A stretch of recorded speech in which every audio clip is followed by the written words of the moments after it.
వెన్నెల నిచ్చెన.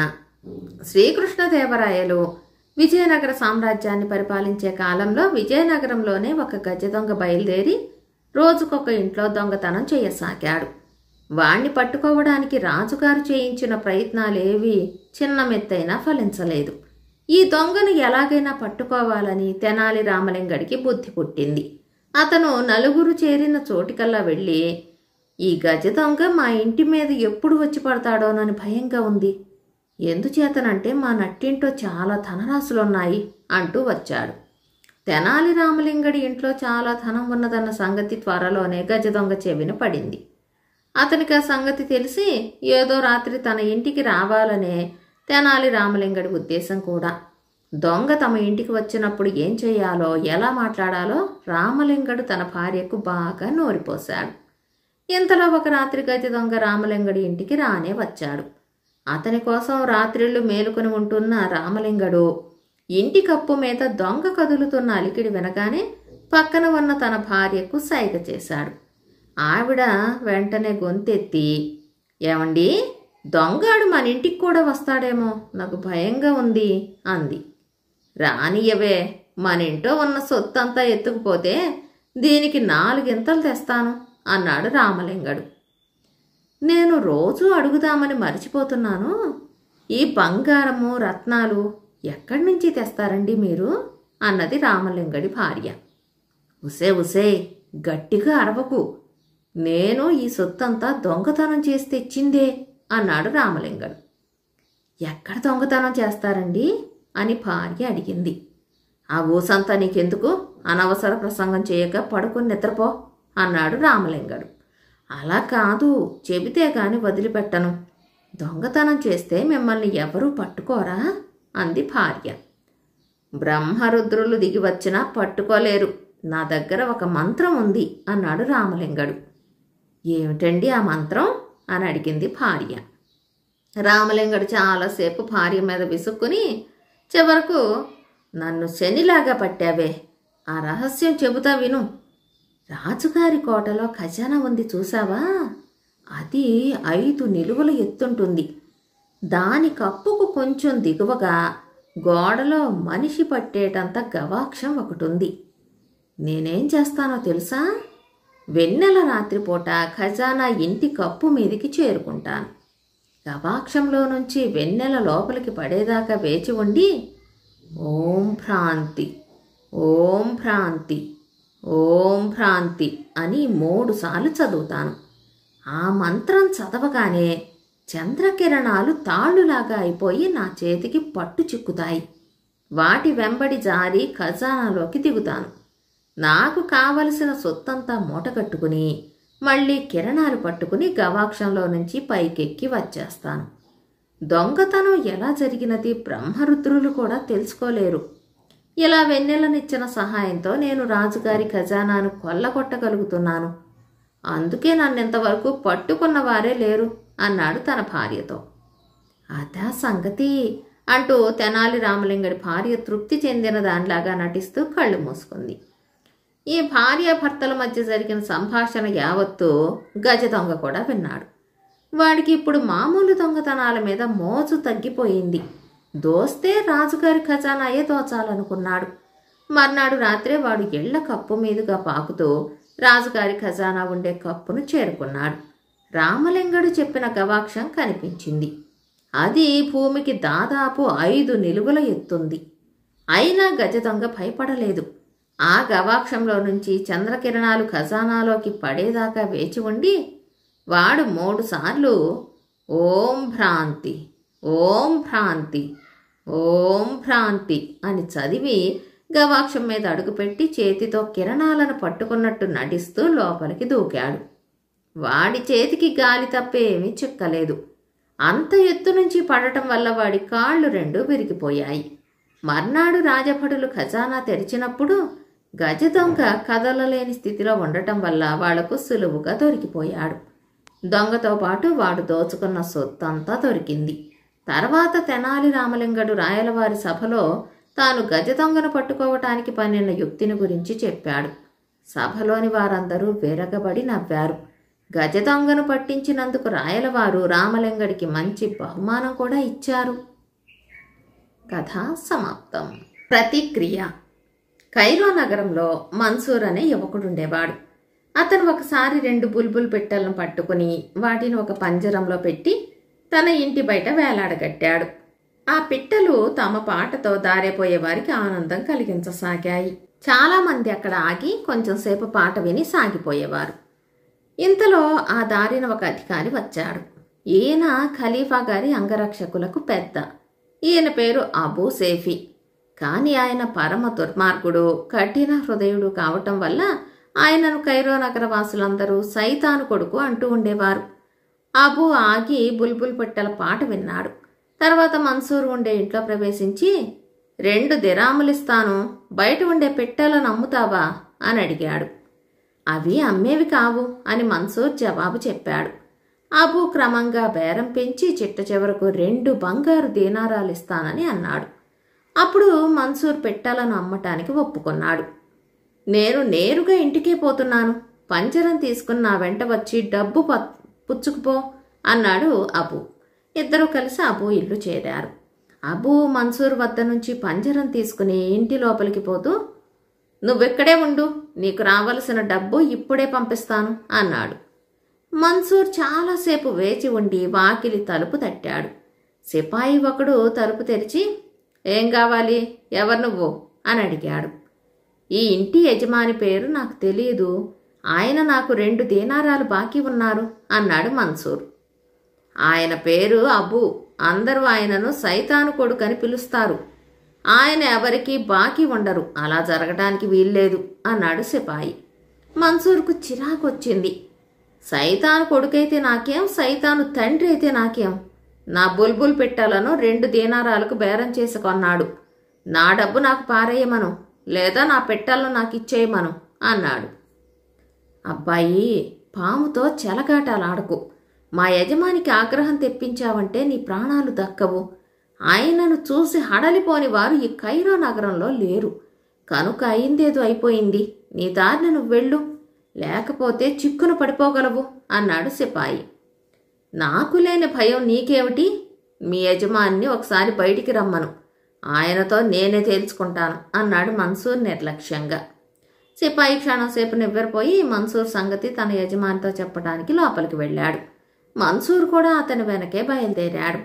సిపాయి చెప్పినదంతా విని అబూ కోపంగా, వాడికెంత కండకావరం, లోపలికి పంపించు, వాడంతు ఇప్పుడే తేలుస్తాను అన్నాడు.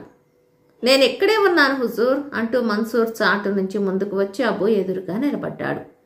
నీకెక్కడేం పని అని అబూ గద్దించాడు.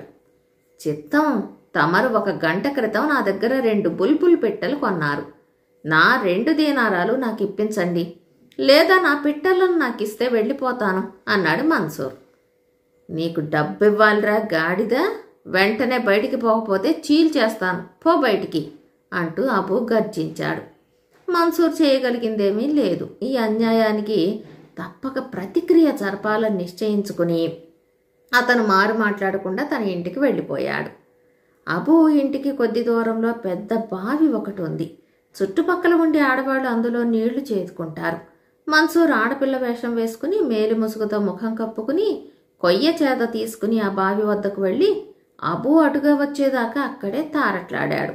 తన శత్రువు కనుచూపు మేరలోకి రాగానే మన్సూర్ చేదను దభాలను బావిలో పడవేసి, అయ్యో కొత్త చేద బావిలో పడిపోయింది, నన్ను చంపేస్తారు, ఏం చేసేది అంటూ ఆడగొంతుతో శోకాలు పెట్టడం సాగించాడు. ఒంటరిగా ఎవరో బావి వద్ద ఏడుస్తూ ఉండటం చూసి అబూ దగ్గరికి వచ్చి, ఏమిటి, ఏం జరిగింది అన్నాడు. మన్సూర్ బావిలోకి వంగి చూస్తూ, అదిగో నా చేద అన్నాడు. అబూ కూడా బావిలోకి వంగి చూడసాగాడు. మరుక్షణం మన్సూర్ అబూ కాళ్ళు 2 ఎత్తి ఆ దుర్మార్గుడిని బావిలోకి తోసేసి తన దారిన తాను ఇంటికి వెళ్ళి అప్పటికప్పుడే తన మకాం నగరంలోని ఇంకొక పేటకు మార్చేశాడు. అయితే అబూ బావిలో పడి చావలేదు. ఎందుకంటే బావి అట్టే లోతు లేదు. బావిలో పడ్డప్పుడు శరీరం అక్కడక్కడ కొట్టుకుపోయి గాయాలు మాత్రం అయ్యాయి. కానీ అతను బావిలో నుంచి పైకి రాలేక, నన్ను పైకి లాగండి అని పెద్ద పెట్టున కేకలు వేయసాగాడు. నీళ్లు తోడుకోవడానికి బావి దగ్గరికి వచ్చిన ఆడవాళ్ళు ఈ కేకలు విని కంగారు పడ్డారు. తాని తొంగి చూస్తే ఆ లోతు బావిలో ఎవరున్నది తెలియరాలేదు. వాళ్ళు బావిలోకి వంగి, ఎవరు నువ్వు, సైతానువా వాడి కొడుకువా అని భయపడుతూ అడిగారు. తనను ఆ స్త్రీలు గుర్తించారని ధైర్యం కలిగి అబూ, నేను సైతాను కొడుకును అని జవాబు చెప్పాడు. ఆడవాళ్లకు ఎంతో కంగారు కలిగింది. కేకలు పెడుతూ నీళ్లు తీసుకోకుండానే వచ్చిన దారినే వాళ్ళు తిరిగి వెళ్ళిపోయారు.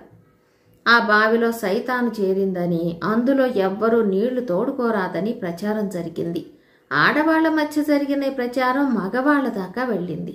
ఈ వింత ఏమిటో చూద్దామని వాళ్ళు బావి దగ్గరికి వెళ్లారు. ఆ మగవాళ్ల సహాయంతో అబూ చావు తప్పి కన్నులొట్టపోయి బావి నుంచి బయటపడ్డాడు. ఆయనను నలుగురు చేరి డోలీలో వేసుకుని ఇంటికి చేర్చారు.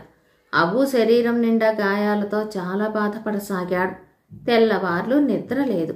వైద్యులు వచ్చి మందులిచ్చారు కానీ ఫలితం లేకపోయింది. మన్సూర్ ప్రయత్నం కొనసాగలేదు. అబూ బతికి బయటపడ్డాడు. అతని పగ తాచుపామ పగేనని మన్సూర్ ఎరుగును. అటువంటి వాణ్ణి చంపలేకపోయినట్టయితే వాడి చేత చావు తప్పదు. అందుచేత తాను ఏదో ఒకటి చేసి తీరాలి. మన్సూర్ ఒక ముసలి హకీం వేషం వేసుకుని, గూని తెల్లటి గడ్డము పెట్టుకుని, ఏవేవో మందులు మూట కట్టుకుని అబూ ఇల్లుండే వీధికేసి వెళ్ళాడు. అబూ నౌకర్లు అతన్ని ఆపి, హకీం గారు, మా యజమాని తీవ్రంగా బాధపడుతున్నారు, తమరు చికిత్స చేయగలరా అని అడిగారు. ఎటువంటి వ్యాధులకైనా చికిత్స చేస్తాను అన్నాడు మన్సూర్. నౌకర్లు అబూ వద్దకు వెళ్లి హకీం సంగతి చెప్పారు. అతనికి గూని ఉన్నదని తెలియరాగానే అబూకు ఈ హకీం మీద గురి కుదిరింది. ఏవో అవలక్షణాలున్న వాళ్ళకి తెలివితేటలు చాలా హెచ్చుగా ఉంటాయని అతని నమ్మకం. మన్సూర్ లోపలికి వచ్చి రోగిని పరీక్షించినట్టు నటించి ఏదో కషాయం కాయించి అబూను తాగమన్నాడు.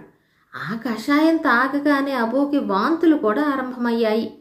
ఇదేమిటి హకీం గారు అన్నాడు అబూ లబలబలాడుతూ. నేను చాలా మంచి మందిచ్చాను. నీ బుద్ధిలో ఏదో జాడ్యం ఉంది, లేకపోతే మందు వికటించదు. చెప్పు, నువ్వు ఎవరి మీదనైనా పగబట్టావా అన్నాడు మన్సూర్. వెంటనే అబూకు తన శత్రువు మన్సూర్ జ్ఞాపకం వచ్చాడు. పగపట్టడమేమిటి, వాణ్ణి చిత్రవధ చేస్తే గాని నేను నిద్రపోను అన్నాడు అబూ పళ్ళు కొరుకుతూ. అటువంటి ఆలోచనలు మానితే గాని ఈ వ్యాధి నయం కాదు అన్నాడు మన్సూర్ చిరాకు కనబరుస్తూ. నయమైనప్పుడే అవుతుంది. నేను మాత్రం ఆ మన్సూర్ను ప్రాణాలతో వదిలేది కల్లా.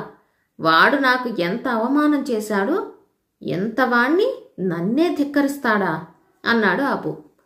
ముందు నీ మనస్సు శాంతించటానికి మందు తయారు చెయ్యాలి అంటూ మన్సూర్ నౌకర్లందరినీ తలా ఒక వస్తువు తెమ్మని పంపేశాడు.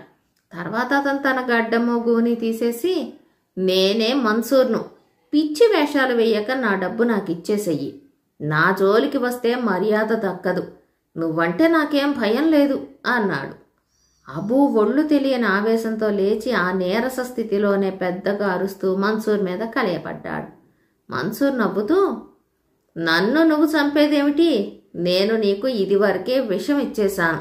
ఇదిగో నా దగ్గర విరుగుడు కూడా ఉంది. 200 దేనారాలిస్తే నీకు ఆ విరుగుడిస్తాను. లేకపోతే నీకు నూకలు చెల్లినట్టే. నువ్వు ఇంకొక గంట కన్నా బతకవు అన్నాడు. అబూకు కంగారెత్తింది. అతను బాధపడుతూ వెళ్ళి 200 దేనారాలు తెచ్చి మన్సూర్ చేతిలో పెడుతూ, విరుగుడు త్వరగా అయ్యి, లేకపోతే చచ్చిపోతాను అంటూ ఆయాసపడ్డాడు. అబూ పిరికితనము ప్రాణభయము చూసి మన్సూర్ తనలో తాను నవ్వుకున్నాడు. అతను తన దుస్తుల్లో నుంచి ఒక సీసా తీసి అందులో ఉన్న మందును అబూ గొంతులో పోశాడు. అది తీయగా ఉండటం వల్ల అబూకు ధైర్యం వచ్చింది. ఇక నీకు ప్రాణభయం లేదు అంటూ మన్సూర్ 200 దీనారాలు పట్టుకుని వెళ్ళిపోయాడు. అయితే తన మకాం మళ్లీ మార్చేశాడని అబూకి తెలియదు. కథ సమాప్తం. బేతాళ కథ రహస్య ప్రభావాలు. విసుగు చెందని విక్రమార్కుడు మళ్లీ చెట్టు వద్దకు వెళ్లి శవాన్ని దింపి భుజాన వేసుకుని మౌనంగా శ్మశానం కేసి నడవసాగాడు. అప్పుడు శవంలోని బేతాళుడు, రాజా, నీవు ఈ అర్ధరాత్రి వేళ ఎంతగా ప్రయాసపడుతున్నావు కదా, నీ మనసులో ఏమనుకుంటున్నావో ఎవరికి తెలుస్తుంది? పూర్వం మైత్రేయ మహాముని ప్రభావం వల్ల ధర్ముడి మనసులో కలిగే రహస్య భావాలు బట్టబయలు అయినట్టుగా నీ మనసులో ఉండే ఆలోచనలు కూడా బయటపడితే ఎలా ఉంటుంది? ఒకవేళ నీకు ధర్ముడి కథ తెలియదేమో, చెబుతాను విను అంటూ ఈ విధంగా చెప్పసాగాడు. పూర్వం అయోధ్య నగరానికి సమీపంలో మైత్రేయుడనే మహాముని కఠోరమైన తపస్సు చేసుకుంటూ ఉండేవాడు. ఆయన తన యోగ ప్రభావం చేత మనోబుద్ధి చిత్తాహంకారాలన్నిటినీ పూర్తిగా జయించి 100 ఏళ్ల పాటు నిశ్చల సమాధిలో తపస్సు చేశాడు. ఈ ఘోర తపస్సు కారణంగా ఆయన శరీరమంతా చెట్టులాగా బెరడు కట్టింది. ఆయన తల మీద పక్షులు గూళ్లు కట్టుకున్నాయి. మైత్రేయ మహాముని పేరు దేశదేశాల పాకింది. తపస్సమాధిలో ఉన్న ఆయనను చూడటానికి నిత్యము యాత్రికులు వచ్చిపోతూ ఉండేవారు. అయోధ్య నగరంలో కూడా ఒక సత్పురుషుడు ఉండేవాడు. ఆయన పేరు ధర్ముడు. ఆయన ధర్మదేవత అవతారం లాంటివాడు. విశేష ధనవంతుడే ఉండి కూడా ఆయన తన డబ్బును సుఖాల కోసం ఖర్చు చేయక సాధారణ కుటుంబీకుడిలాగా జీవిస్తూ దానిని ఇతరులకు సహాయపడటానికి వినియోగించేవాడు. ఆయన ద్వారా మేలు పొందని వారు ఆ ప్రాంతాల ఒక్కరు కూడా లేరు. వేదసాదలు ఆయన పేరు తలుచుకుని దండాలు పెట్టేవారు. ఆయన ప్రవర్తనలో ఎన్నడూ పొల్లు పొచ్చము ఉండేది కాదు. ఇతరులకు ధర్మ నిర్ణయాలు చేసి పెట్టడంలో కూడా ఆయన అద్భుతమైన ప్రజ్ఞ కనపరిచేవాడు. ఆయన భార్య పెద్ద గయ్యాళి, చాలా కురూపి కూడా. అయినప్పటికీ ఆ భార్య పైన ఆయన ఎన్నడూ విసుక్కునేవాడు కాడు. ఆయన మంచి కవి. ప్రజలు తన కవిత్వాన్ని మెచ్చుకుంటే ఎంత సంతోషించేవాడో, ఇతరుల కవిత్వాన్ని మెచ్చుకున్నా అంతగానూ సంతోషించేవాడు. తనలో తప్పు అన్నది లేశమన్నా లేకుండా చూసుకుంటూ ఇతరులలో ఏ పాటి మంచి ఉన్నా చూసి ఆనందించే స్వభావం కలవాడు ఆయన. ధర్ముణ్ణి అందరూ కలియుగ ధర్మరాజు అని పిలిచేవారు. రోజు మైత్రేయ మహామునిని చూసి వెళ్ళినట్లే యాత్రికులు ధర్ముణ్ణి కూడా చూసి ఆయనతో మాట్లాడి తమ ధర్మ సందేహాలు తీర్చుకుని పరమానందంతో వెళ్ళిపోయేవారు. ఒకనాడు కొందరు యాత్రికులు అయోధ్య నగరానికి వచ్చి ధర్ముడి దర్శనం చేసుకుని తర్వాత మైత్రేయ మహామునిని చూడబోయారు. ముని ఎప్పటిలాగే తపస్సమాధిలో ఉన్నాడు. ఆయనను చూసి దండం పెట్టుకున్నాక యాత్రికులు తమలో తాము ఇలా మాట్లాడుకోసాగారు. తపస్సు చేసి మోక్షం సాధించటంలో ఏమంత వింత లేదు. ధర్ముడిలాగా కర్మ చేస్తూ మోక్షం సాధించే అర్హత సంపాదించుకోవటమే నిజంగా గొప్ప సంగతి అన్నాడు ఒకడు. దానికి సందేహం లేదు. ఈ కలియుగంలో ధర్ముడి వంటి వాడు మరి పుట్టడు. ఒక్కసారి ఆయన దర్శనం చేసుకుంటేనే సమస్త పాపాలు విరగడైపోతాయి అన్నాడు మరొకడు. ఈ సంభాషణ మైత్రేయ మహాముని చెవుల పడింది. ఆయన తన గడ్డం చాటున ఒక చిరునవ్వు నవ్వుకున్నాడు. మూఢులు పై మెరుగులు చూసి మోసపోతారు. యోగశక్తి చేత మనస్సును పూర్తిగా జయించిన మునుల కన్నా ఈ ధర్ముడు ఎక్కువ. వీడి మనసులో ఎలాంటి భావాలు చెలరేగుతూ ఉంటాయో ప్రపంచానికి తెలియదు. వాటన్నిటినీ లోకం చూడకుండా దాచిపెట్టి తన ప్రవర్తనను మాత్రమే శాసించగలుగుతూ వస్తున్న ఈ ధర్ముడు మోక్షార్హుడా?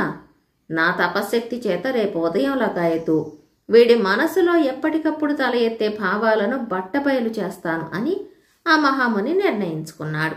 ఆ రోజు గడిచిపోయింది. మర్నాడు తెల్లవారుజామునే ధర్ముడు నిద్రలేచాడు. సూర్యోదయం దాకా నిద్రపోయే అలవాటు ఆయనకు ఏనాడూ లేదు. ఆయన భార్య మటుకు జాము పొద్దెక్కే లేచేది. నిద్రలేస్తూనే ధర్ముడు తన భార్యకేసి చూసి విసుక్కున్నాడు. ఇది రోజు గొడ్డులాగా పడుకుని జాము పొద్దెక్కిన దాకా నిద్రపోతుంది. ఎంతకంటే ఈ మేడ మీద నుంచి పడి చచ్చినా బాగుండును అనుకున్నాడు. తన మనసులో ఇలా అనుకున్నట్టు కూడా ధర్ముడికి స్పష్టంగా తెలియదు. కానీ ఇంతలోనే ఆయన భార్య ఎవరో తట్టి లేపినట్టు లేచి పరిగెత్తుకుంటూ వెళ్లి మేడ మీద నుంచి కింది కొరికింది.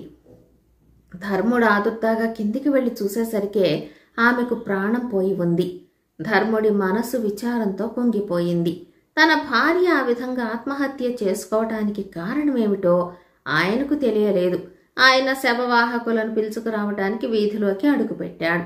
వెంటనే అలవాటు ప్రకారం అనేక మంది బిచ్చగాళ్లు అయ్యా, బాబు, ధర్మం అంటూ ఆయన చుట్టూ ఈగలలాగా ముసిరారు. ఈ బిచ్చగాళ్లు పడిసావా, ఎంతిచ్చినా వీళ్ళ దరిద్రం తీరదు అని ధర్ముడు తన మనసులో అనుకున్నాడు. మరుక్షణమే బిచ్చగాళ్లంతా ఎక్కడి వాళ్ళక్కడ విరుచుకుపడిపోయి ప్రాణాలు వదిలారు. ఇది చూసి ధర్ముడికి కంగారెత్తిపోయింది. తెల్లవారి లేచి ఆయన 2 విడ్డూరాలు చూశాడు. రెండింటికి కూడా తగిన కారణం కనిపించలేదు. తాను ధర్మం చేసే లోపల ఈ బిచ్చగాళ్లంతా చచ్చిపోయారే అన్న చింత ఆయనను బాధించింది. మరికొంత దూరం వెళ్లేసరికి ఆయనకు ధాన్యపు బళ్ళు, గడ్డి బళ్ళు ఎదురుగా వచ్చాయి. అవి దాటిపోయిన దాకా ఆయన ముందుకు సాగలేకపోయాడు. ఇంతలోనే ఆ బళ్ళన్నీ ఇరుసులు విరిగి పడిపోయాయి. వాటిని లాగే ఎడ్లు ఎవరో కత్తులతో కోసినట్టుగా అయిపోయి చచ్చిపడిపోయాయి. ఈసారి ధర్ముడికి తన మనసులో తల ఎత్తిన భావమే ప్రత్యక్షంగా జరిగిందని తెలిసిపోయింది. తన భార్య చావుకు, బిచ్చగాళ్ల చావుకు కూడా తానే కారకుడే ఉండాలని ఆయనకు అనుమానం కలిగి చాలా కుంగిపోయాడు. ఆయన ఎంత నిగ్రహించుకున్నా మనసు వశం తప్పి ఏదో ఆలోచన తల ఎత్తటమో, అది వెంటనే జరిగిపోవటమో తటస్థించింది. ధర్ముడు సాయంకాలం లోపల భార్యకు ఉత్తర క్రియలు చేశాడు. మనశ్శాంతి కోసం ఆయన సాయంకాలం రాజుగారి సభకు వెళ్ళాడు. అక్కడ ఆ రోజు కావ్య పఠనం జరుగుతుందని ధర్ముడికి తెలుసు. నిండు సభలో ఒక కవి తాను కొత్తగా రచించిన కావ్యం చదువుతున్నాడు. సభ నిండా కవులు, పండితులు కిక్కిరిసి ఉన్నారు. ధర్ముడు కూడా ఒక మూల చోటు చేసుకుని కూర్చున్నాడు. కావ్యం చాలా రసవత్తరంగా ఉన్నది. కవి చదివే ప్రతి శ్లోకానికి సభలోని వారు ఆహా, ఓహో అంటున్నారు. ధర్ముడు రాసిన శ్లోకాలను కూడా ఈ సభలోని వాళ్ళందరూ మెచ్చుకున్నవారే. కానీ ఈ కవిని వారు ఇంకా ఎక్కువగా మెచ్చుకుంటున్నారని ధర్ముడికి తోచింది. వెంటనే ఆయనకు తెలియకుండా ఆయన మనసులో ఏదో భావం తల ఎత్తింది. మరుక్షణమే కావ్య పఠనం చేసే కవి నెత్తురు కక్కుకుని చనిపోయాడు. సభ గందరగోళంగా ముగిసింది. జరిగిన దాన్ని గురించి వింతగా చెప్పుకుంటూ సభలోని వారు ఎవరి దారిని వాళ్ళు వెళ్ళిపోయారు. ధర్ముడు కూడా ఇంటికి వచ్చేశాడు. కవి చావుకు తానే కారకుడని ఆయన ఎరుగును.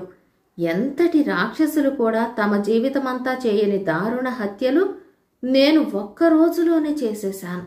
నా జన్మ నిరర్థకం అనుకుని ధర్ముడు తనను తాను కత్తితో పొడుచుకుని ఆత్మహత్య చేసుకున్నాడు. ధర్ముడు ప్రాణం వదిలిన క్షణంలోనే అక్కడ మైత్రేయ మహాముని కూడా సిద్ధి పొందాడు. ఇద్దరి కోసమో దేవతా విమానాలు వచ్చి వారిని తీసుకుపోయాయి. దేవలోకంలో ఇంద్రుడు ఇద్దరికీ ఘనంగానే స్వాగతమిచ్చాడు. కానీ ధర్ముడి పట్ల కొంచెం ఎక్కువ ఆదరం చూపుతూ, మహాత్మా, మీ రాక చేత మా స్వర్గం పావనమయ్యింది. మీరు నా ఆతిథ్యం స్వీకరించాక మోక్షానికి పంపిస్తాను అన్నాడు. మైత్రేయ మహాముని ఆశ్చర్యంతో, ఏమిటి దేవేంద్ర, నాతో పాటు ఈ ధర్ముడు కూడా మోక్షానికి వస్తున్నాడా అని అడిగాడు. అవును మహాముని, మోక్షానికి మీరెంత అర్హులో ఆయన అంత అర్హుడే అని దేవేంద్రుడు సమాధానమిచ్చాడు. బేతాళుడి కథ చెప్పి, రాజా, మైత్రేయ మహామునికి ధర్ముడికి గల తేడా నీకు అర్థమైంది కదా.